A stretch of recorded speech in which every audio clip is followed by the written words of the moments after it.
देखिए आपका एक क्वेश्चन है। लास्ट टाइम मैंने बताया था, ये लास्ट टॉपिक है इस यूनिट का।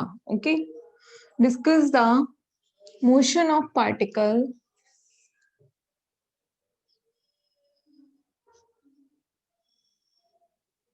Discuss the motion of particle under square well potential. Under square well potential. Square well potential में आपको पार्टिकल का मोशन जो है वो हमें डिस्कस करना है। ठीक है, तो मैंने आपको बताया था लास्ट टॉपिक है और इसके बाद फिर हम नई यूनिट स्टार्ट करेंगे। और मैंने एक चीज और बताई थी कि जिसको ये यूनिट अच्छे से आई है, ये जो श्रोडिंगर इक्वेशन को लगाना हर अलग अलग पार्ट्स के लिए, उसके लिए यूनिट थर्ड और भी इजी हो जाएगी। ठीक है, तो देखिए सबसे पहले स्क्वायर वेल पोटेंशियल बनाते हैं। तो वेल है तो कुएं टाइप का बनेगा एक। तो देखिए ऐसे होता है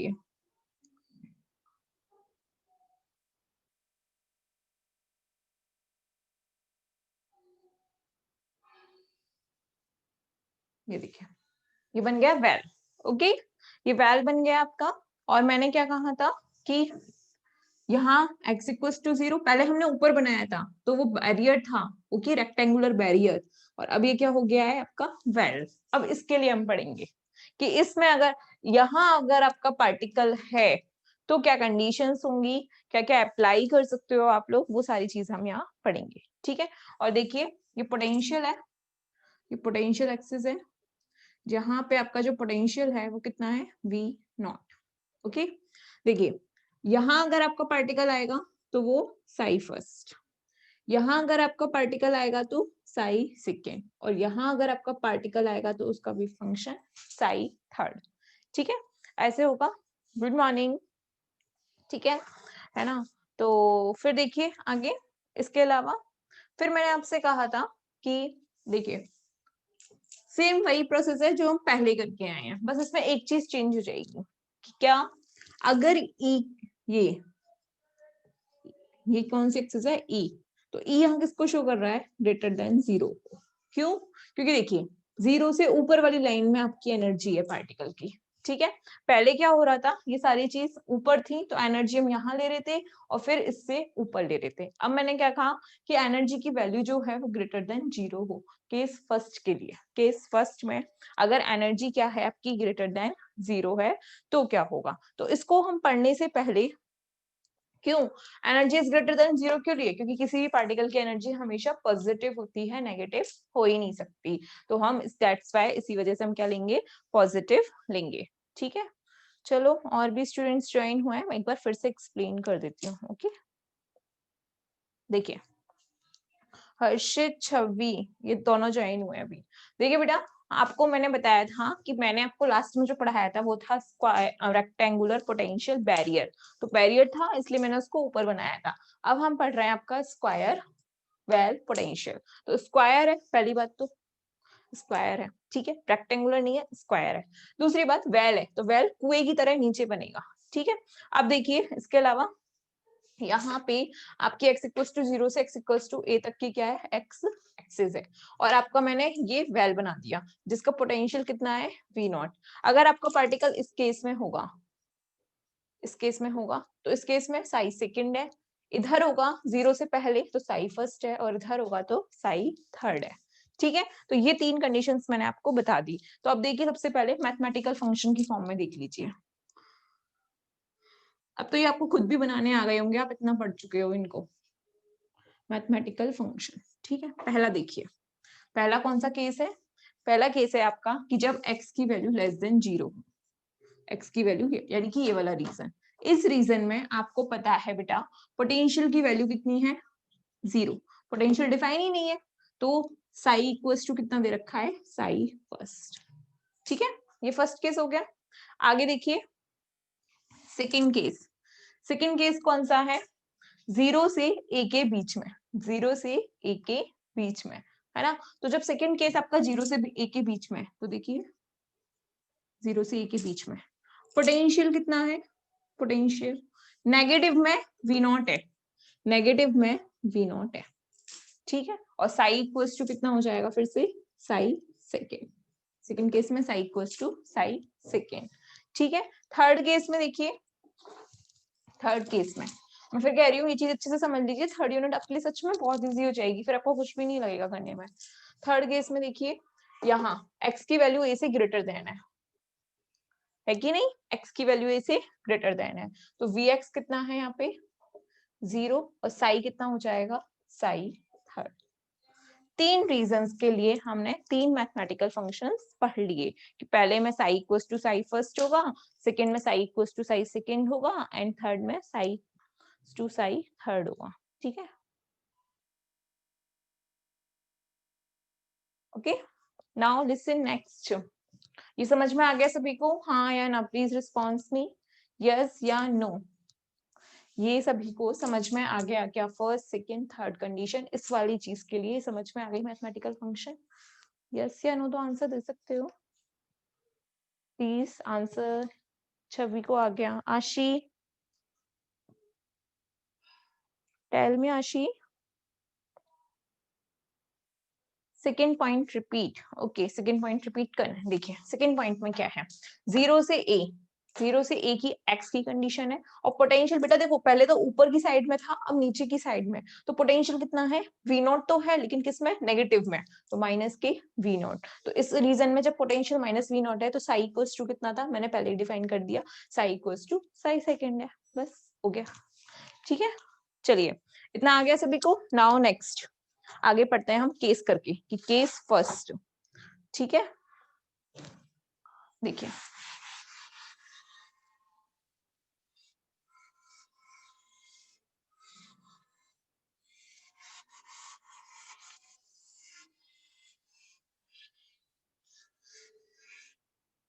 देखिए आगे केस फर्स्ट। केस फर्स्ट क्या है, एनर्जी आपको पता है हमेशा क्या होती है पॉजिटिव, एनर्जी की वैल्यू कभी भी नेगेटिव नहीं होती। ठीक है, तो आपको पता है we know that from time independent Schrodinger equation क्या होती है, वही सेम माइनस का h क्रॉस स्क्वायर बाई 2 है। ठीक है, आगे देखिए फिर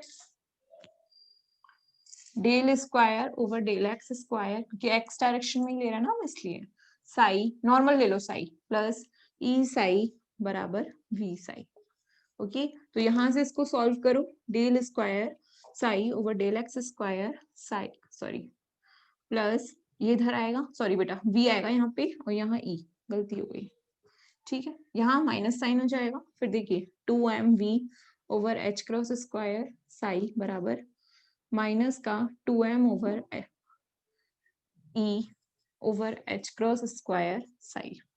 ठीक है, आगे देखिए delta square psi over delta X square, ये इधर आएगा तो पॉजिटिव में हो जाएगा, तो 2m over h cross square common ले लिया, and E minus V psi बराबर 0।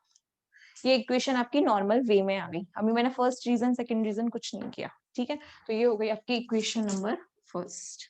ओके, अब लिखिए for first region, for first region, first region में आपको पता है क्या है, v तो कितना है 0, फर्स्ट रीजन यही वाला तो था, v इक्वल्स टू 0 है, और साई इक्वल्स टू कितना है साई फर्स्ट, तो रख दो वैल्यू, कितनी आएगी delta square Sai first over delta X square plus v की वैल्यू 0 रखने से केवल e रह जाएगा, 2me over h cross square Sai first बराबर 0।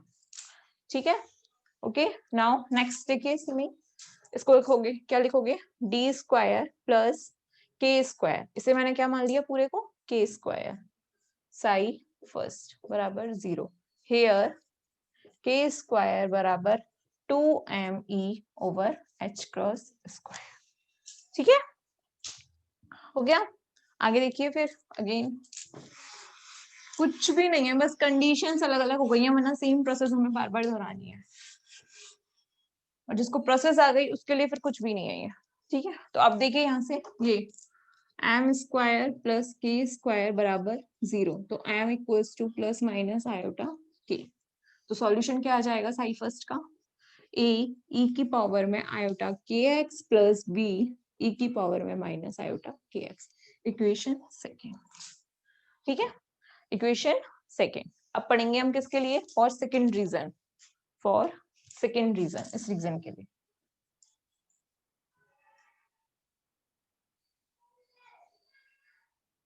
इस रीजन के लिए पढ़ेंगे हम, ठीक है, सेकेंड रीजन के लिए। For second region, second region में वही उसी इक्वेशन में क्या था, v equals to minus V naught था और psi equals to psi second था।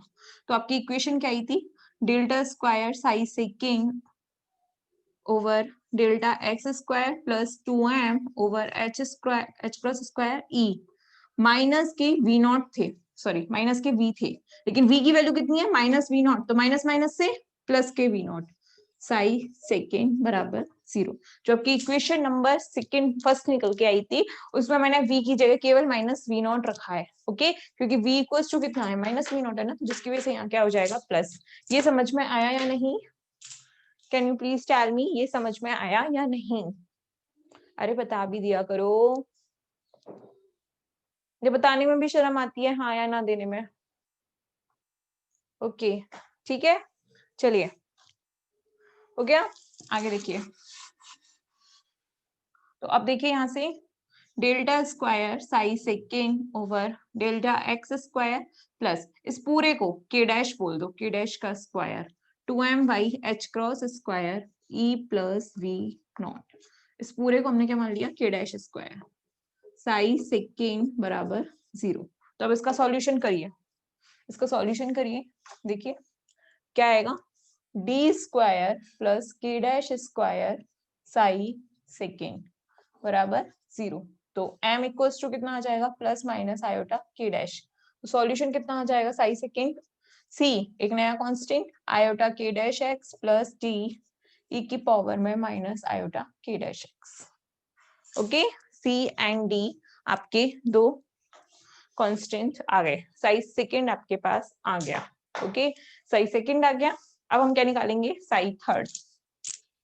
तो देखिए इसे थर्ड इक्वेशन डाल दो, ओके, अब हम लिखेंगे फॉर थर्ड रीजन, इसके लिए फॉर थर्ड रीजन, ठीक है। थर्ड रीजन में वही फिर से del square psi third, psi की जगह psi third plus 2m over h cross square e minus v psi third, but v कितना था इस रीजन में, 0 है ना, ठीक है, तो v 0 है तो 0 रखो, del square psi third over del x square plus 2m over h cross square e psi third बराबर 0। तो ये क्या है, 2m over h cross square k square के बराबर है ना, तो ये हो जाएगा d square plus k square psi third बराबर 0। तो यहाँ से साई थर्ड कितना आ जाएगा, सी और डी वहां ले लिए तो ई और एफ ले लो, ई की पावर में आयोटा के एक्स प्लस एफ ई की पावर में माइनस, हो गया, हो गया बेटा, लास्ट टॉपिक है ये, खत्म, यही खत्म। मैं आपको वो सारी चीजें नहीं कराऊंगी कि बी अपॉन ए की वैल्यू निकालो या सी अपॉन डी अपॉन सी की वैल्यू निकालो, वो आप लोग पहले वाले टॉपिक्स में करके आए हो, और जो मैं आपको नोट्स अवेलेबल कराऊंगी सर के थ्रू, वो क्या कहते हैं उसमें सब कुछ है, तो आपको सिर्फ अब क्या करना है, सॉल्यूशन करना है। तो ये यूनिट यहीं खत्म हो गई, मुझे केवल टॉपिक्स को समझाने का इंटेंशन था, उसके बाद कैलकुलेशन करना आपका काम है, ठीक है, वो मेरा काम नहीं है, क्योंकि कैलकुलेशन मैं पहले के क्वेश्चंस में करा चुकी हूँ और इतना पूछा भी नहीं जाता, देखो सही बात बताऊं तो, क्योंकि आगे की कैलकुलेशन बहुत ज्यादा डिफिकल्ट होती है, तो जितनी कैलकुलेशन मैंने कराई थी ना उतनी ही पूछी जाती है, और that is sufficient for you all, ठीक है, तो ये आपके लिए काफी है। अब हम यूनिट थर्ड स्टार्ट करेंगे, ठीक है। देखिए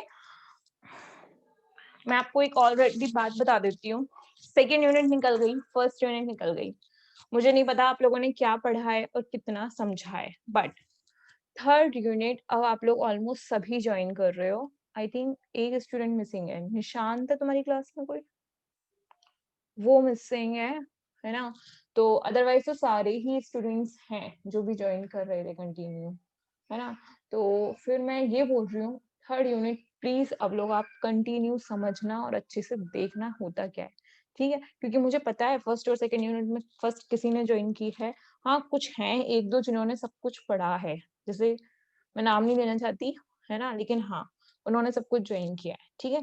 कोई नहीं, जिसका छूट गया कोई बात नहीं, लेकिन आगे जो पढ़ोगे एटलीस्ट वो कंप्लीट होना चाहिए, ओके? तो पहले भी मैं बता चुकी हूँ, मे बी अगर ये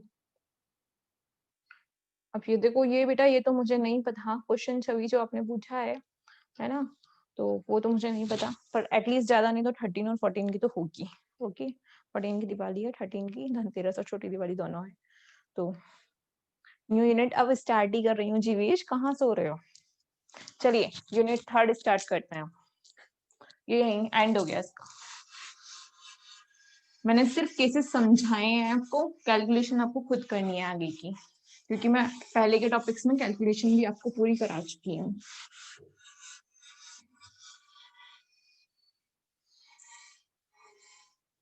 ठीक है, चलिए अब यूनिट 3 स्टार्ट करते हैं। 9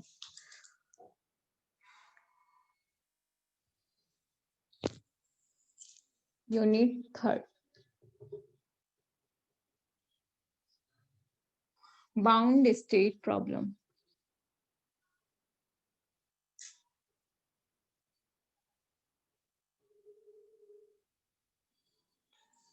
Solution of Schrodinger equation.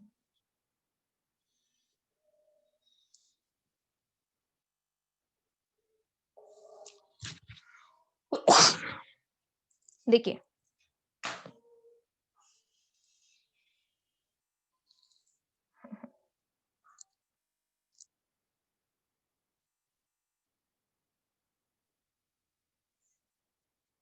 चलिए मैंने आपको बताया बाउंड स्टेट प्रॉब्लम। तो देखो बेटा यूनिट को पढ़ने से पहले हमें ये पता होना चाहिए कि बाउंड स्टेट का मतलब क्या है। ओके, बाउंड स्टेट क्या चीज है। आप लोग बाउंड का मतलब तो सभी जानते हो, बाउंड का मतलब होता है बंधा हुआ, जो फ्रीडम नहीं है, जिसको जो इंडिपेंडेंट नहीं है, वो खुद नहीं घूम सकता, वो बाउंड है, किसी ना किसी से बंधा हुआ है। ठीक है, जैसे कि आप लोग अपनी फैमिली से बाउंडेड हो, आप अपनी फैमिली की परमिशन के बिना कहीं नहीं जा सकते और कुछ कर भी नहीं सकते हो, तो आप भी क्या हो एक तरीके से बाउंड हो, है ना? तो बाउंड स्टेट प्रॉब्लम में अब बात क्वांटम की चल रही है, तो नॉर्मल सी बात है कि क्वांटम में हम किसी पार्टिकल के बारे में बात करते हैं जिसमें श्रोडिंगर इक्वेशन हो, तो डेफिनेटली हम पार्टिकल के बारे में ही बातें करते हैं। ठीक है, तो बाउंड स्टेट प्रॉब्लम में क्या है ना, सबसे पहले बाउंड स्टेट प्रॉब्लम में हमें जो पार्टिकल है, हमारा जो पार्टिकल है वो क्या होना है, बाउंड है, बंधा हुआ है, उसको फ्रीडम नहीं है कि वो कहीं भी मूव कर सके। देखो जो पहले वाली कंडीशन थी, पहले वाले जो हमने केसेस पढ़े थे, जैसे कि हमने पढ़ा था पोटेंशियल बैरियर पढ़ा था, तो हमने क्या कहा था कि पार्टिकल यहाँ भी मूव कर रहा है, पार्टिकल यहाँ भी मूव कर रहा है, पार्टिकल यहाँ, क्यों? क्योंकि पोटेंशियल फिक्स था, पोटेंशियल फिक्स था, और अगर इस पार्टिकल को एनर्जी थोड़ी भी ज्यादा मिल गई इस पोटेंशियल से, तो वो इधर भी मूव कर रहा था और इधर भी मूव कर रहा था ना। जरूरी नहीं है कि वो इसी के अंदर मूव करे, वो इसी के अंदर मूव करे, क्यों? क्योंकि जैसे ही उसको एनर्जी वी नॉट से ज्यादा मिली, वी नॉट से एनर्जी ज्यादा मिली, तो वो इजीली अपने फर्स्ट रीजन और थर्ड रीजन में भी मूव कर सकता था। ठीक है, तो लेकिन अब जो केसेस पढ़ेंगे उसमें पार्टिकल बाउंड होगा, यानी कि वहां पोटेंशियल की वैल्यू जो है, पोटेंशियल, इस पोटेंशियल की जो वैल्यू है वो इनफाइनाइट फॉर्म में होगी, जिसको कि वो पार्टिकल पार नहीं कर पाएगा, और जब वो पार नहीं कर पाएगा तो वो क्या हो जाएगा, बाउंड हो जाएगा। ठीक है, तो अब हम इस केसेस में क्या पढ़ेंगे, बाउंड, पार्टिकल बंधा हुआ है और किस तरीके से है वो हम पढ़ेंगे। ठीक है, और फिर उसके वही सॉल्यूशन करेंगे जैसे अपन श्रोडिंगर इक्वेशन सॉल्व करते थे।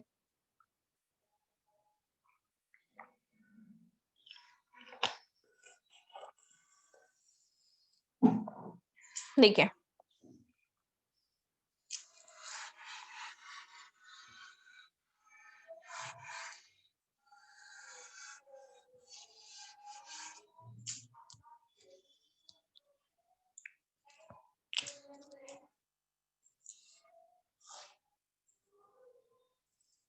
पहली प्रॉब्लम की प्रॉब्लम क्या है, पार्टिकल कहाँ मूव कर रहा है और वो किस तरीके से मूव करेगा, तो उसके लिए क्या क्या बाउंडेशन है, क्या क्या नहीं है, वो हम इसमें पढ़ेंगे। तो फर्स्ट प्रॉब्लम ये है आपकी कि मोशन ऑफ पार्टिकल, पार्टिकल का मोशन होना है, कहाँ होना है, in a one dimensional, one D potential, sorry, one D symmetric, symmetric potential box.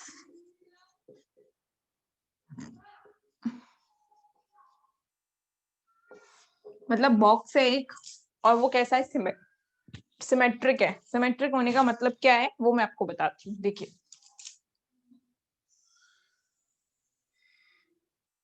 ये आपकी एक्स एक्सिस है, ये तो सभी जानते हो क्योंकि 1D की बात हो रही है तो मैंने ये एक्स एक्सिस ले ली। पार्टिकल आपका यहाँ मूव कर रहा है। फिर मैं कहूंगी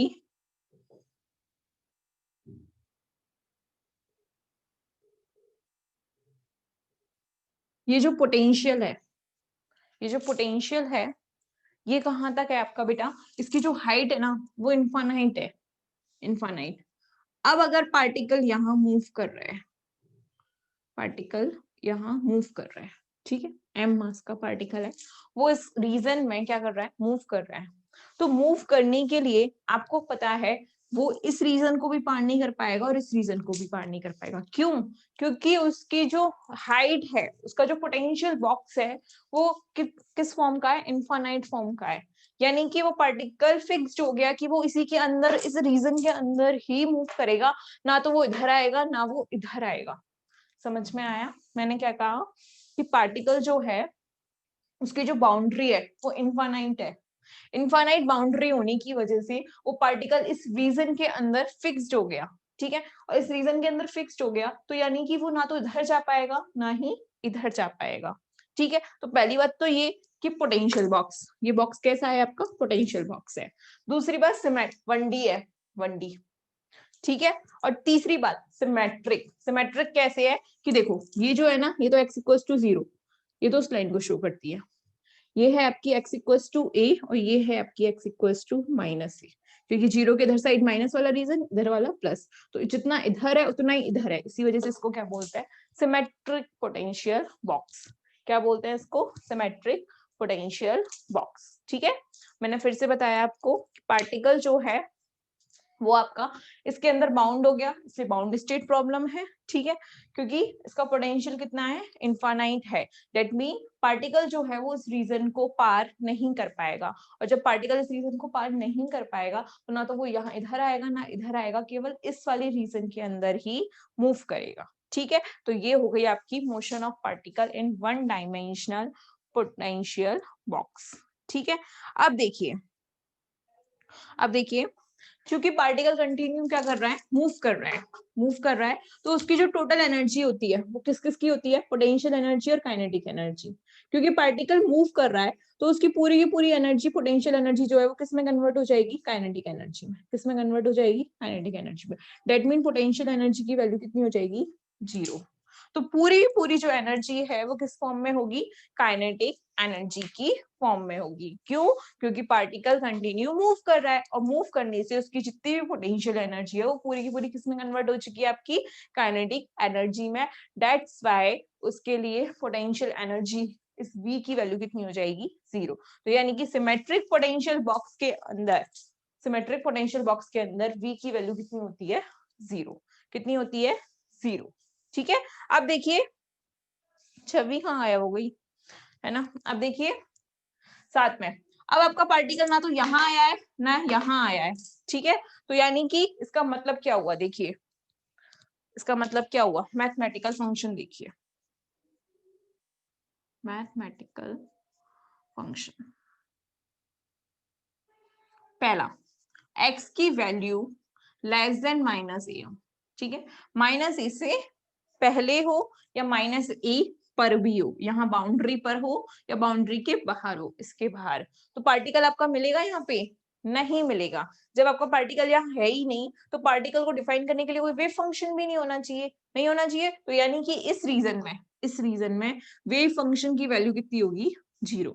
क्यों? क्योंकि पार्टिकल वहां जा ही नहीं रहा। क्यों नहीं जा रहा? क्योंकि उसका पोटेंशियल बॉक्स में देखो हाइट कितनी है, इनफाइनाइट, तो वो इनफाइनाइट हाइट को पार करके बाहर नहीं जा सकता पार्टिकल। तो जब यहाँ इस वाले रीजन में पार्टिकल आएगा ही नहीं, कौन से में, -a से लेस देन वाले में, तो वेव फंक्शन की वैल्यू कितनी हो जाएगी, 0, ठीक है। सेकंड देखिए, सेकंड देखिए, x की वैल्यू अगर ये वाला रीजन, ये वाला रीजन x की वैल्यू a के इक्वल हो या a से ज्यादा हो, इस वाले पे हो या इससे ज्यादा हो, तो वहां भी पार्टिकल नहीं जा रहा। तो जब पार्टिकल नहीं जा रहा तो वेव फंक्शन भी क्या हो जाएगा, पार्टिकल के लिए वहां भी जीरो हो जाएगा। That mean psi equals to कितना हो जाएगा इस रीजन में भी जीरो। किस रीजन में, इस रीजन में, इस वाले रीजन में जब साई की वैल्यू a हो या a से ग्रेटर देन हो, तो उस कंडीशन में भी वेव फंक्शन की वैल्यू जीरो है और यहाँ से भी वेव फंक्शन की वैल्यू जीरो है। ठीक है, तो अब कौन सा रीजन रह गया, अब आपका रह गया ये वाला रीजन, बीच वाला, बीच वाला रीजन ही तो रह गया। तो बीच वाला जब रीजन रह गया तो यहाँ वेव फंक्शन की वैल्यू देखो कौन से, माइनस ए से एक्स की वैल्यू कहाँ है, ए है, बराबर नहीं है लेकिन इसके बीच में है। तो बीच में है तो पार्टिकल जब घूम रहा है ना, डेट में वेव फंक्शन भी आना चाहिए, कितना, साई। यहाँ वेव फंक्शन आपका आएगा, तो जब यहाँ वेव फंक्शन आपका आएगा तो यानी कि वेव फंक्शन की वैल्यू यहाँ पे जीरो नहीं है। जब जीरो नहीं है तो कुछ ना कुछ वेव फंक्शन होना चाहिए। जब वेव फंक्शन होना चाहिए तो अब हमें सिर्फ इस रीजन में क्या क्या फाइंड आउट करना है, आपका वेव फंक्शन फाइंड आउट करना है। और एक चीज मैं पहले ही बता चुकी हूँ कि इस बॉक्स के अंदर टोटल पोटेंशियल एनर्जी कितनी है, जीरो। क्यों, क्योंकि पार्टिकल कंटिन्यू मूव कर रहा है, दैट्स व्हाई उसकी पूरी काइनेटिक एनर्जी किसमें कन्वर्ट हो चुकी है, पोटेंशियल एनर्जी में। सॉरी, पोटेंशियल एनर्जी किसमें कन्वर्ट हो चुकी है, काइनेटिक एनर्जी में। इसी वजह से उसकी पोटेंशियल एनर्जी की वैल्यू क्या होगी, जीरो। इतना समझ में आया या नहीं, और अगर आ गया है तो कोई प्रॉब्लम है तो वो पूछ लो, पूछिए पूछिए बेटा, कुछ भी प्रॉब्लम है, कुछ समझ नहीं आया है तो वो सारी चीजें मुझसे आप पूछ सकते हो। आप अपने आप को अनम्यूट कर सकते हो खुद और फिर भी पूछ सकते हो, कुछ नहीं आया है तो समझ में। बोलिए, जीवेश, हर्षित, ऋतिक, सागर, आशी, बोलिए। कुछ नहीं समझ में आया है तो आप मुझसे पूछ सकते हो। बोलिए बेटा। सागर को आ गया, ओके। आप लोग भी रिस्पॉन्स कीजिए।